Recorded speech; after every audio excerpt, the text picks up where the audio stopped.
জম্মু ও কাশ্মীরের রামবান জেলার চম্বাশেরি এলাকায় ভারী বৃষ্টির কারণে ভয়াবহ ধসের সৃষ্টি হয়েছে, যার ফলে জম্মু শ্রীনগর জাতীয় সড়ক অর্থাৎ NH-44 সম্পূর্ণভাবে বন্ধ হয়ে গেছে।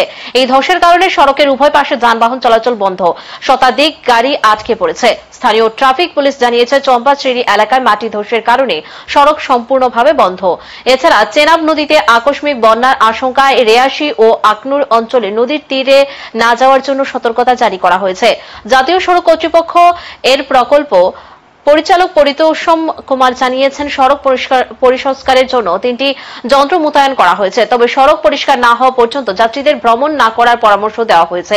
উল্লেখ্য, গত 20 এপ্রিল একই এলাকায় ভারী বৃষ্টির কারণে ধসের ঘটনা ঘটেছিল, যেখানে 3 জনের মৃত্যু হয়েছিল এবং বহু বাড়িঘর ও দোকান ক্ষতিগ্রস্ত হয়েছিল। সড়ক পরিষ্কারের কাজ চলছে, তবে পরিস্থিতি স্বাভাবিক হতে আরও সময় লাগতে পারে। যাত্রীদের নিরাপত্তার স্বার্থে কর্তৃপক্ষের নির্দেশনা মেনে চলার অনুরোধ জানানো হয়েছে।